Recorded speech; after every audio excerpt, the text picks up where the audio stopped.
everyone, welcome back to another video. Today's gonna be a little bit different, and honestly gonna be kind of hard for me to talk about, but I really feel that it's something that should be put out there and people should know about. I wish I would have known this. I can't give all the details and specifics, but I would say as much as I can, and maybe this will help people understand a little more what we do go through. I plan on making another video talking about basic training itself, AIT and all that, but I just kind of wanted to get this part out of the way because I just need to get it out of the way. I don't even know how to start this story, to be honest. So I joined the Army as a 91 Alpha, which is a M1A1 Abrams tank mechanic. So I went to basic training in Fort Jackson, South Carolina. I believe I went there in like April. Basic training, you learn a lot, and I will, like I said, make a whole video about basic training. But I'm just gonna jump to the part to where I fractured my hip. So, in basic, this is relevant later. You have to pass at least your last PT test to graduate basic. You have to pass your last PT test to graduate basic training. That is one of the big requirements. Also, you have to qualify with your weapon, and you have to finish the forge, which is a field exercise, a very long and challenging field exercise. And those are all in the last part of basic training, right before graduation and family day. Now, family day is before graduation, so you have family day one day, so you come out onto the field and you meet your family, and for the first time since you've been gone, you see your family, and that's when they like tap you out of formation and stuff. And then the next day you actually graduate, your whole family watches you graduate, and then you leave and move on to your AIT schooling. So it was the beginning of blue phase, which is the last phase. There's red, white, and blue phase of basic training, and we were in blue phase. It was a couple of days, like 3, maybe 4 days before our last PT test. And all my life I've struggled with distance running. It's more my breathing and my cardio just isn't that good, but I was getting a lot better in basic. It was really getting better. I started having pain in my left, like thigh, like the side of my thigh, kind of where your IT band is. And I didn't really know much about it then. The bay is where we slept and showered. So I asked some of the females in the bay one night, like what I could do to try and stretch that part of my leg out. Since we had a PT test coming up, I wanted to stretch it as much as I could.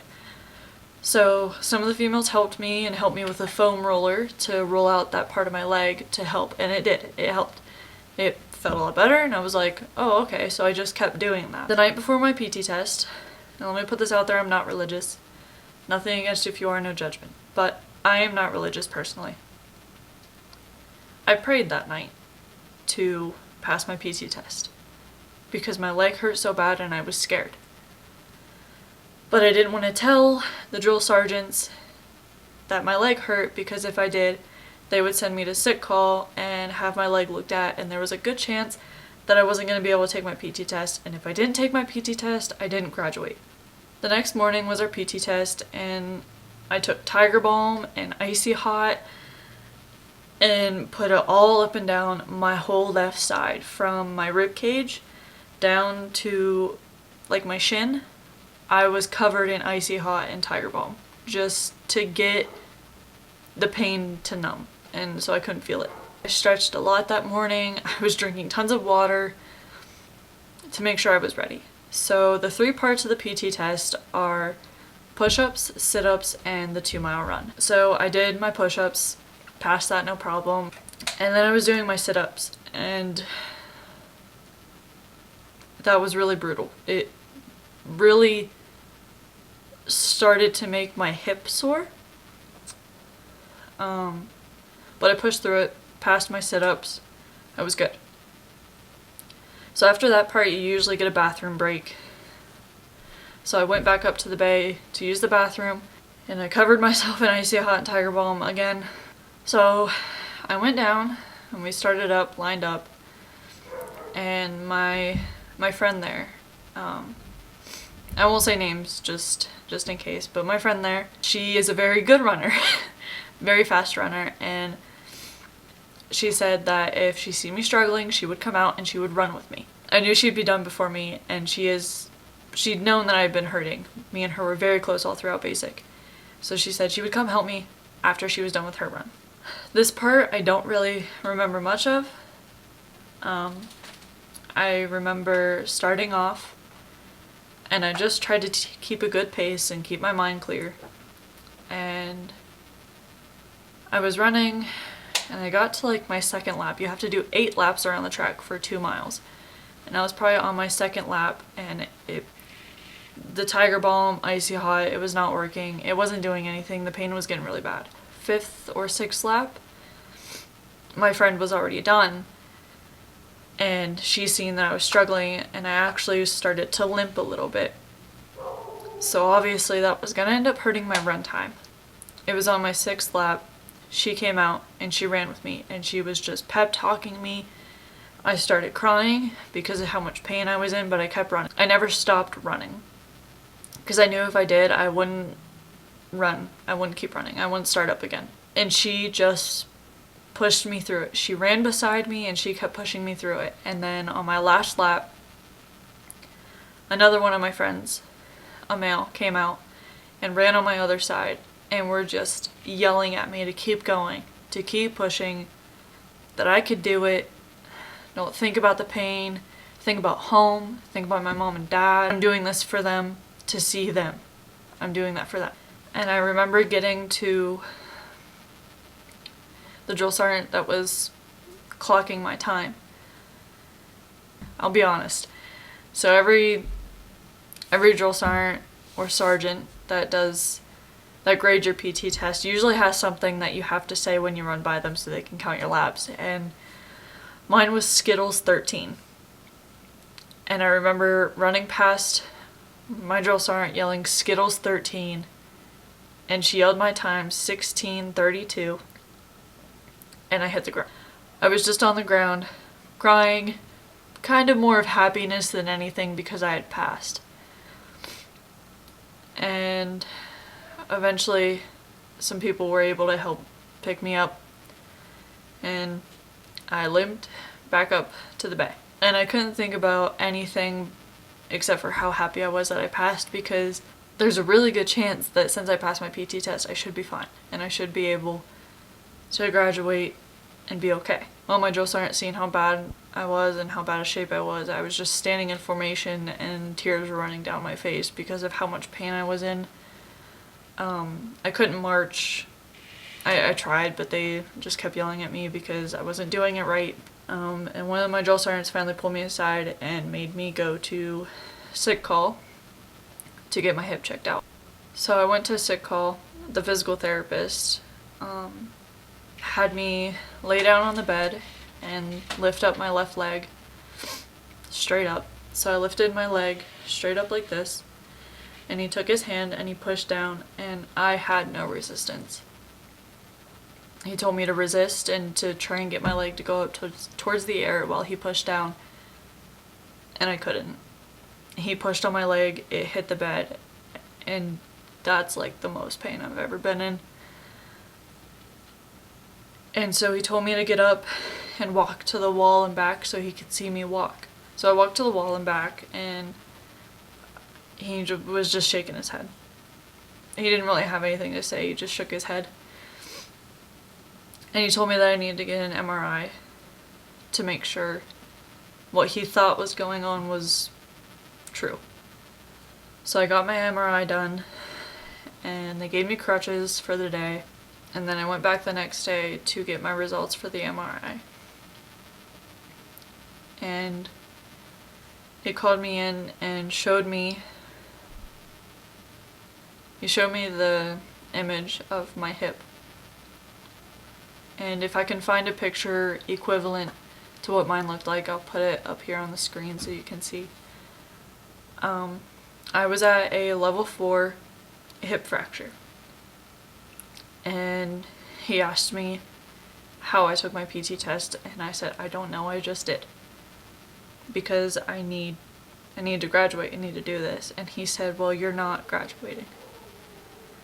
He said, you need to either be med boarded, which is basically kicked out of the army because physically I couldn't do it, or go on con leave, which is go home for 30 days, rest, heal, go back and do rehab, and then finish out basic, or possibly restart from beginning. And I kept refusing. I kept asking if there was something that we could do, because all I had left to pass was the forge, that field exercise. And he said, you can't do it. And I let you do it. You're gonna come back with a broken hip and need surgery. So I think it was like maybe 2 weeks left until graduation. And I told the doctor, I said, I need to call my mom. If I'm not graduating, I need to call my mom to cancel flight, hotel. My family has no reason to be here if I'm not graduating. And he said, okay, I'll let you use our phone, but only for a little bit. So I called my mom, and when I heard her pick up the phone, I couldn't do anything but cry.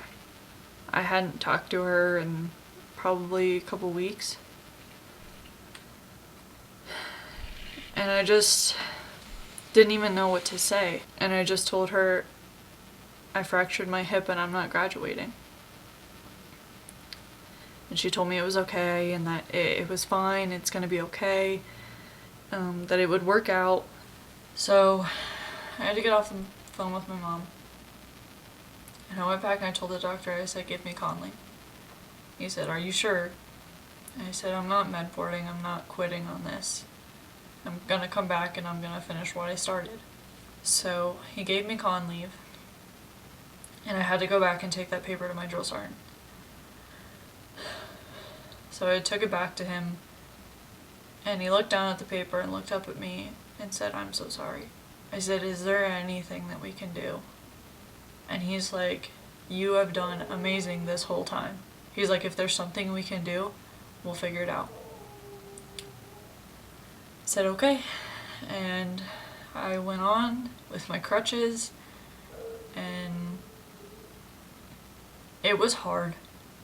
Being injured in basic training is so hard. I couldn't get around as fast as everybody else, and I got yelled at for that. I got put down for being injured. There was more negativity towards me than there should have been, I feel. It is what it is, and the drill sergeants were just doing their job, and I get that. So like I said, it was about 2 weeks until graduation. I'd been waiting around on an answer about if there was anything we could do, or since I got con leave, when am I leaving? Because I just wanted to go home. I have no point in being here anymore because I can't do anything and I just want to go home so I can rest. The drill sergeant just kept telling me it should be soon. I don't know, we don't have the paperwork yet. Should be soon, whatever. Come to find out, my drill sergeant tried to waive the forge for me so that way I could graduate without doing the forge. And it got denied.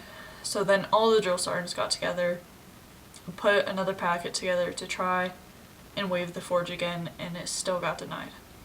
And it got to the point I was going up to my drill sergeant asking him, and before I could even say anything, he turned around and he said, I don't know, I can't tell you. I just cried and told him I'm in pain and I need something because I wasn't allowed to have medication for my pain in basic. I wasn't allowed to be given anything.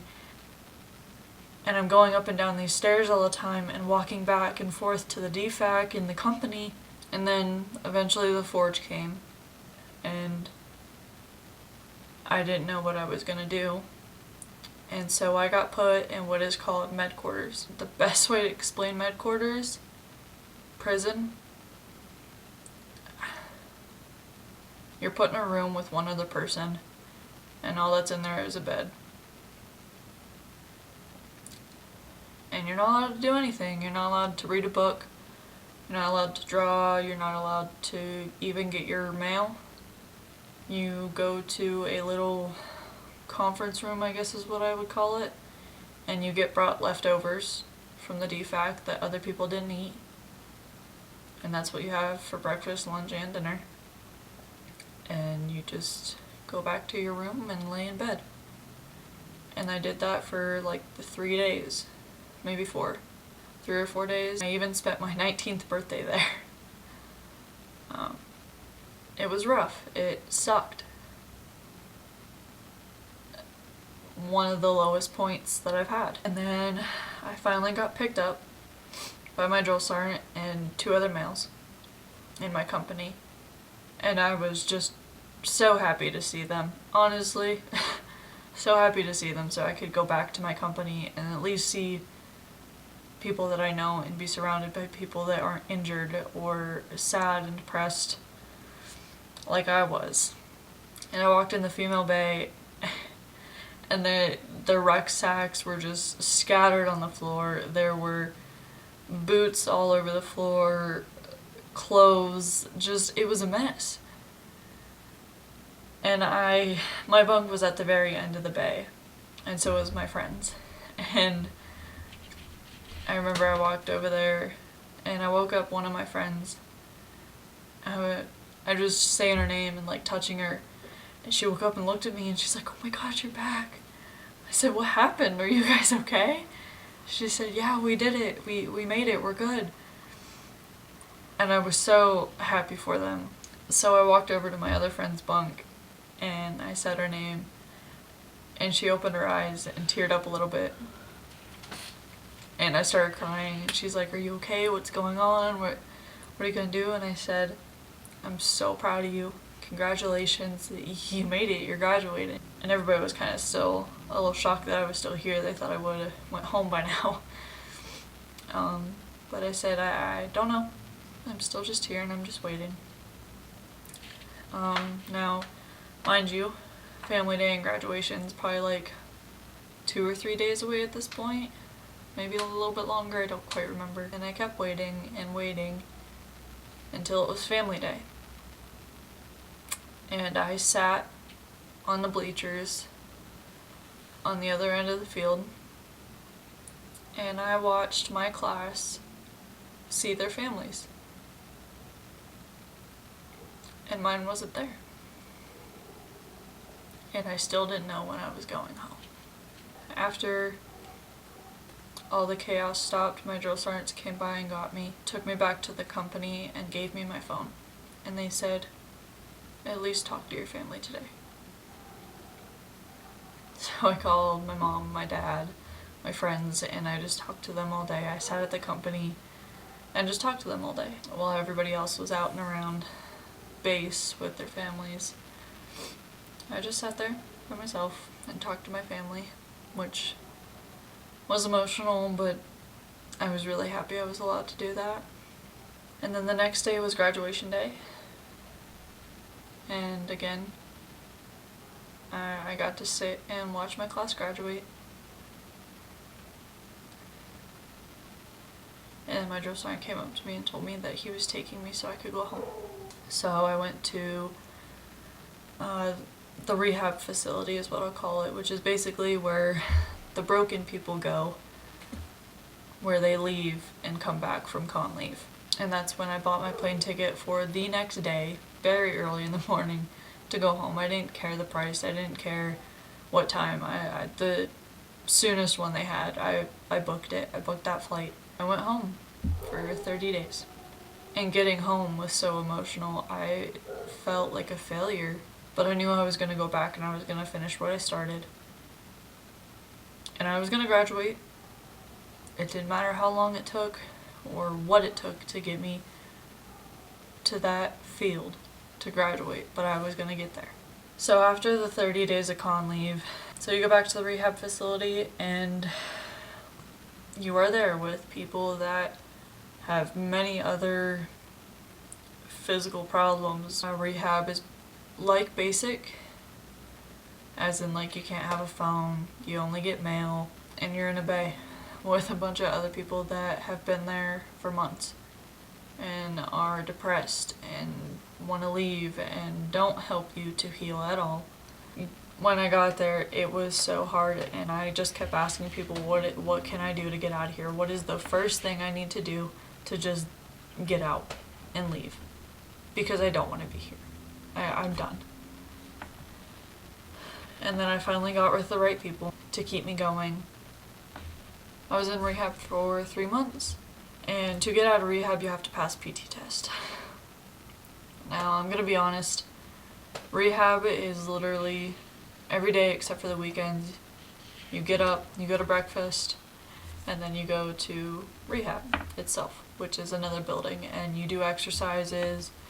You're with other NCOs and some civilian physical therapists who just try to help heal you and get you better and get you back into shape to pass a PT test. So I had 3 months of that. Just that. That's it. That's all we did. Didn't do anything else.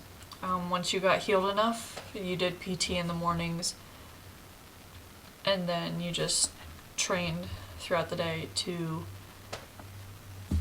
get back into shape. And let me tell you, the place we were in, that we lived in, was horrible. Horrible living. There were cockroaches everywhere crawling on you at night while you were sleeping. So I finally got to a green belt. You wear belts there for how injured you are and what phase you're at. And once I got to a green belt, which means you are ready to take a PT test, you just need to pass the PT test. I was honestly not completely healed. Not even close. I just pushed myself to get out of there because I needed out of there so bad. I felt stuck. I felt like I was never gonna leave, and it was so hard for me to stay motivated when the people around me weren't motivated either. Because I'm a person that feeds off of other people's energy a lot, and I didn't have good energy around me. And I knew that I wanted to finish what I started, so if I quit, I would never forgive myself for that. I got to taking a PT test, and that morning, I was so nervous. I wasn't as in much pain as I was when I first got to the rehab facility, but I was still in a little bit of pain, but I think at this point, I was just tolerating it. And I got rid of my limp, which was really good. That was a big thing, was trying to run without limping. And I ended up making a really good friend there. Like I said, I'm not going to name names, but she was also a good runner. And we kept each other going a lot. Like, I think it was like halfway through my rehab that she came. And we both ended up taking our PT tests around the same time. So, push-ups, passed. Sit-ups, little difficult, but passed. And then that stupid 2-mile run came. I failed by 2 seconds.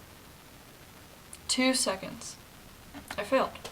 And my friend kept telling me, she's like, it's fine, the drill sergeant will probably pass you, like, you're gonna get out of here, it's gonna be fine. And you have to wait to find out if they will put you as a go or a no-go to either finish on basic or go on to AIT, airborne school, whatever it is.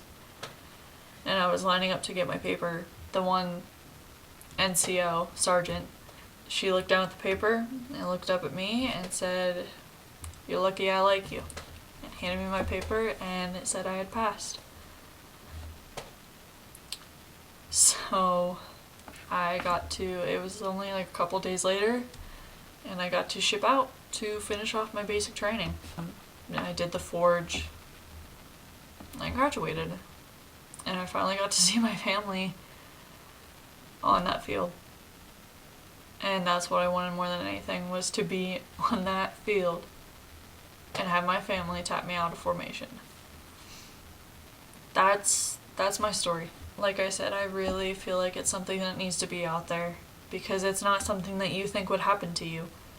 And when it does happen, you have no idea what they're gonna do. What are you gonna do? It is very hard. Mentally, it's the hardest thing I ever did. physically the hardest thing I ever did, and I have a child. I hope this doesn't happen to anybody. I really hope this doesn't happen to anybody. I wouldn't wish this on anybody, but it happens.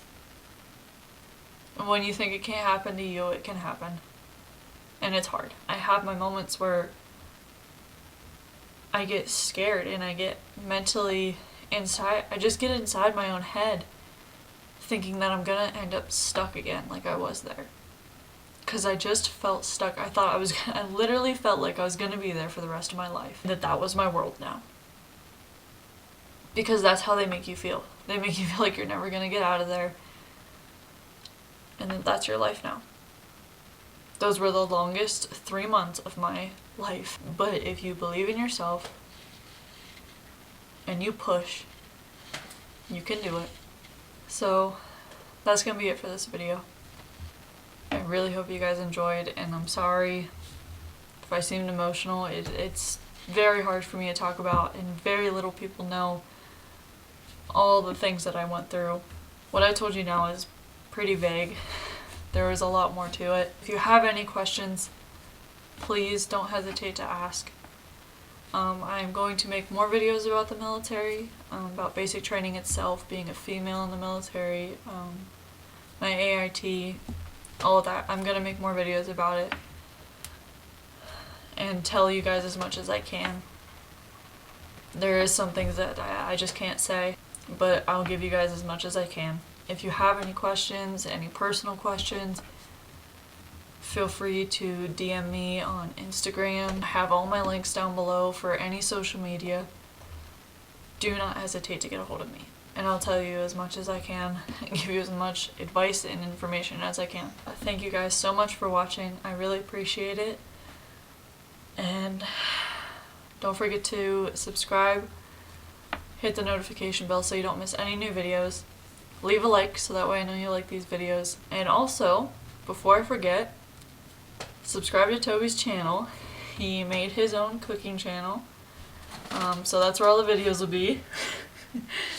He's editing a new video right now. He's posting every Sunday. If he can. So depends on when we cook something new and good. So should be about every Sunday that he's going to post videos. So if you want to keep seeing his cooking videos, head on over to his channel and subscribe. That's going to be it. I'll see you guys next time.